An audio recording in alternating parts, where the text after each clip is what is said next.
હવે હમણાં જનધનને વરસાદથી ઘણું નુકસાન થવામાં હતું, પણ હવે ધીરે ધીરે 30 તારીખ પછી તડકો નીકળશે અને આ તડકો અકળાવનારો છે. નવરાત્રિમાં પણ તડકો નીકળશે અને તડકો અકળાવનારો છે. પણ નવરાત્રિની શરૂઆતમાં હાથીઓ ગાજવી સાથે કોઈ ભાગમાં છાંટા કે વરસાદ થઈ શકે છે. પરંતુ ચિત્રા નક્ષત્રમાં અને હસ્ત નક્ષત્રની સંધિકાળમાં લગભગ તારીખ 10 થી 12 રાજ્યના ઘણા ભાગોમાં વધુ વરસાદ થવાની શક્યતા રહેશે અને મધ્ય ગુજરાતના ભાગોમાં તો તારીખ 7 થી 12 પણ વરસાદ થઈ શકે. મધ્ય ગુજરાતના ભાગમાં થોડો વધારે વરસાદ થઈ શકવાની શક્યતા રહેશે. સૌરાષ્ટ્રના દરિયા કિનારાના ભાગોમાં વરસાદ થઈ શકે. આ ઉપરાંત દક્ષિણ ગુજરાતના ભાગોમાં દરિયા કિનારાના ભાગોમાં વરસાદ થઈ શકે. આ હજુ નવરાત્રિમાં પણ લગભગ 3 ઓક્ટોબર એક સિસ્ટમ બને છે, પણ એ ચોમાસું વિદાય જતું હોવાથી પૂર્વ ભારત સુધી સીમિત થઈ શકે છે. આમ છતાં ગરમીના કારણે હજુ નવરાત્રિના શરૂઆતમાં ઓછો વરસાદ અને નવરાત્રિ મધ્ય પછી થોડો વધુ વરસાદ ખાબકી શકે છે, જેમાં મધ્ય ગુજરાત, ઉત્તર ગુજરાત અને પૂર્વ ગુજરાત તેમજ ગુજરાતના ભિન્ન ભાગોમાં આ વરસાદ આવવાની શક્યતા રહે છે. હવે અકળાવનારો તડકો છે અને દિવાળી સુધીમાં તો કેટલાક ભાગમાં મહત્તમ ઉષ્ણતામાન 38 ડિગ્રી સેલ્સિયસ જેવું થઈ જવાની શક્યતા રહે છે. આમ તડકા વચ્ચે પણ શરદ પૂર્ણિમાની રાત્રે જો ચંદ્ર શ્યામ વાદળમાં ઢંકાયેલો છે તો વાવાઝોડું થવાની શક્યતા રહે છે અને શરદ પૂનમ પછી પણ કોઈ ભાગમાં વરસાદી ઝાપટા પડવાની શક્યતા રહે છે.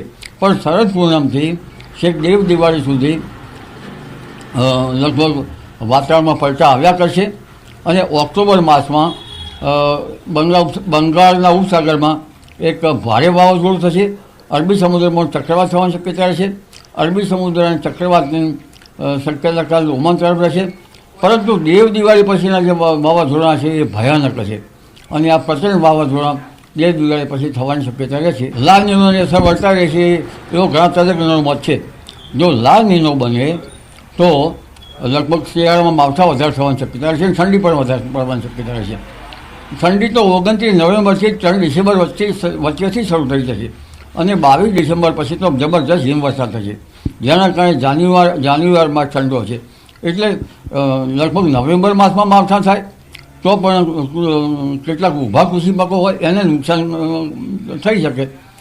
પરંતુ રવિ પાકો આ જે છે એમાં કંઈક રોગ આવવાની શક્યતા રહી શકે અને માગસર માસમાં તો પશ્ચિમ વૃક્ષો બહુ આવવાના છે અને જો લાલ નીની અસર થશે તો છેક લગભગ માર્ચ સુધી પણ અસર થશે. એટલે ફાગણ માસમાં પણ વરસાદ આવી શકે, જેના કારણે ઊભા રવિ પાકો અને ફેબ્રુઆરી માસ પછીના જે વાવતા બીજા અન્ય કૃષિ પાકો અને જે લણણીની અવસ્થામાં છે એવા કૃષિ પાકોને તો નુકસાન થઈ જ શકે. ખેડા જિલ્લાના કપડવંજના રાજપુર ગામે વાત્રક નદીમાં જેસીબી ફસાઈ ગયું. નદી પસાર કરતા સમયે જેસીબી ફસાયું. અચાનક પાણીનો પ્રવાહ વધતા જેસીબી ફસાઈ ગયું. જેસીબી ચાલક કલાકોથી ફસાયો. સ્થાનિકો દ્વારા જેસીબીને બહાર કાઢવાની તજવીજ હાથ ધરવામાં આવી છે. તસવીરોમાં જોઈ શકાય છે અચાનક પાણીનો પ્રવાહ વધતા એક જેસીબી પાણીના પ્રવાહમાં ફસાઈ ગયું. આ ઘટના કપડવંજના રાજપુર ગામની છે, જ્યાં વાત્રક નદીમાં આ જેસીબી ફસાઈ ગયું હતું. અચાનક પાણીનો પ્રવાહ વધ્યો અને જેસીબી જે અહીંયાથી પસાર થઈ રહ્યું હતું એ ફસાઈ ગયું હતું. જેસીબી ચાલક કલાકોથી અહીંયા ફસાયા છે. સ્થાનિકો દ્વારા જેસીબીને બહાર કાઢવાની તજવીજ કરવામાં આવી છે. વધુ માહિતી સાથે ખેડાથી સંવાદદાતા ઉમંગ પટેલ જોડાયા છે. ઉમંગ, હાલ આ જેસીબી અને તેના ચાલકને બચાવી લેવાયો છે ખરો? બિલકુલ ચોક્કસથી પંકજ, વાત કરું તો કપડવંજ તાલુકાનું રાજપુરા જે ગામ છે ત્યાં વાત્રક નદી પસાર થાય છે. આ વાત્રક નદીની અંદર જેસીબી પસાર થઈ રહ્યું તે દરમિયાન અચાનક પાણીનો પ્રવાહને કારણે જેસીબી ફસાયું હતું. જો કે જેસીબી જે ચાલક છે તેને બચાવવા માટે ફાયર બ્રિગેડની અત્યારે ઘટના સ્થળે રવાના થઈ છે અને જે સ્થાનિક લોકો છે તેમના દ્વારા જેસીબી ચાલક અને જેસીબીને બચાવવા માટે તજવીજ હાથ ધરવામાં આવી છે. પરંતુ હજુ સુધી જે જેસીબીનો ચાલક છે તે હજુ સુધી બહાર આવી શક્યો નથી. જી પંકજ. જી ઉમંગ, આ જે જેસીબી છે એ જે રસ્તો છે શું એ ચાલુ હતો કે પાણીના પ્રવાહના કારણે એને બંધ કરાયો હતો? ચોક્કસથી પંકજ, વાત કરવામાં આવે તો અત્યારે જે પ્રકારે હવામાન વિભાગ દ્વારા વરસાદની આગાહી કરવામાં આવી હતી અને વધુ પડતો વરસાદના કારણે કલેક્ટર દ્વારા તાકીદ કરવાની હતી કે કોઈ પણ નદી કાંઠાના વિસ્તારો નીચાણવાળા વિસ્તારમાં ન જવું, પરંતુ લોકો બેદરકારી આ પ્રકારે જતા હોય છે અને ફસાય છે, જેના કારણે આવી ઘટનાઓ સામે આવતી હોય છે. જી ઉમંગ, આભાર માહિતી આપવા માટે.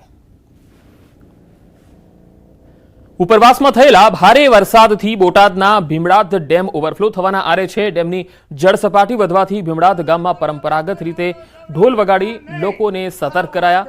ગામમાં ઢોલ વગાડી લોકોને ડેમ નજીક અને નદીના પટમાં ન જવા અપીલ કરાઈ. કોઈ ગ્રામજન નદીના પટમાં જશે તો ગુનો ગણાશે તેવી પણ જાહેરાત કરાઈ. તળાવે કોઈ અવરો કરતા નહીં. તળાવ ઓવરફ્લો થવાની તૈયારી છે.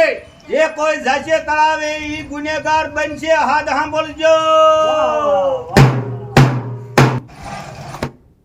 સુરેન્દ્રનગરના લીંબડીના રાણાગઢ મૂળ બાવડા ગામ વચ્ચેનો કોઝવે પાણીમાં ગરકાવ થઈ ગયો છે. આ કોઝવે પર પાણી ફરી વળતા રાહદારીઓ વાહન ચાલકો જીવના જોખમે રસ્તો પાર કરવા મજબૂર બન્યા. ઉપરવાસમાં થયેલા ભારે વરસાદના કારણે કોઝવે પર પાણી ફરી વળતા 5 થી વધુ ગામના લોકોને હાલાકી ભોગવવાનો વારો આવ્યો. ભોગાવો નદીના પાણીએ લીંબડી પંથકમાં તબાહી મચાવી. આ પંથકમાં દર વર્ષે કોઝવે પર પાણી ભરાવાની સમસ્યા સર્જાય છે, ત્યારે સ્થાનિકોએ તંત્ર પાસે પુલ બનાવવાની માંગ કરી.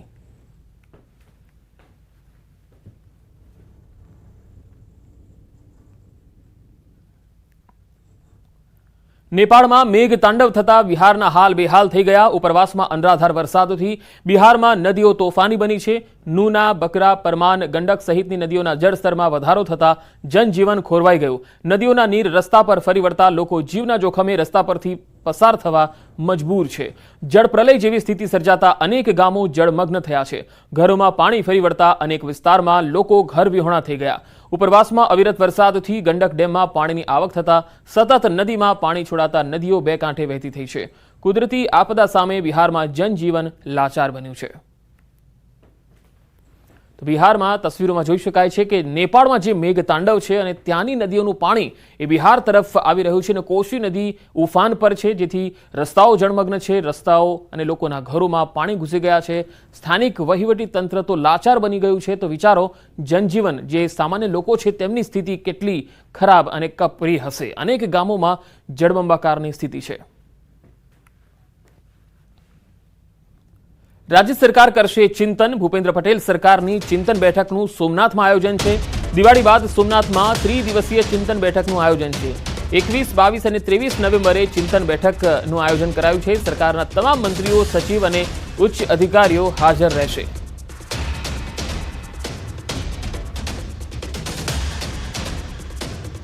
ગંદા પાણીથી શાકભાજી ધોવાનો એક વિડીયો વાયરલ થયો છે. નાળાના ગંદા પાણીમાં શાકભાજી ધોતો વિડીયો છે. વલસાડના ચણવાઈ નજીકનો આ વિડીયો હોવાની વાત સામે આવી રહી છે. સ્થાનિકોએ કેટલાક લોકોની કરતૂત કેમેરામાં કેદ કરી. આ વિડીયોમાં દેખાતા દ્રશ્યો પ્રમાણે ચણવાઈ ગામના છેવાડાથી પસાર થતી નહેરમાંથી ગંદુ પાણી વહી રહ્યું છે અને ગંદા પાણીમાં વચ્ચે ટેમ્પામાં ભરી શાકભાજી લાવી તેમાં ધોવાઈ રહી હતી. સ્થાનિકોના મતે સલમા નામની મહિલા ગંદા પાણીમાં શાકભાજી ધોઈને વેચતી હતી. સ્થાનિકોએ આ અંગે પૂછતા તેઓએ શરૂઆતમાં લગ્નમાં શાકભાજી લઈ રહ્યા હોવાનું બહાનું બતાવ્યું. જો કે ત્યારબાદ તેઓએ હાટવાડામાં વેચવા માટે આ શાકભાજી લઈ જઈ રહ્યા હોવાનું સ્વીકાર્યું હતું. તો વિડીયો વાયરલ થતાં સ્થાનિકોમાં રોષની લાગણી છે, કારણ કે ગંદા પાણીમાં જે નાળાનું પાણી વહેતું હોય છે એમાંથી આ શાકભાજી ધોવાઈ રહ્યા હતા અને બજારમાં ઠલવાઈ રહ્યા હતા. ટેમ્પો ભરીને આ શાકભાજી ગંદા પાણીમાં ઠાલવવામાં આવ્યા, ધોવામાં આવ્યા એમાંથી, અને ત્યારબાદ તેને બજારમાં લઈ જવામાં આવ્યા. આ વિડીયો છે એ વાયરલ થઈ રહ્યો છે. સ્થાનિકોએ જ્યારે પૂછ્યું તો એક મહિલા, સલમા નામની જે મહિલા છે, એક પહેલા તો એવું કહેતા જોવા મળી કે ભાઈ આ તો અમે લગ્નમાં લઈ જઈ રહ્યા છે, પરંતુ વાસ્તવમાં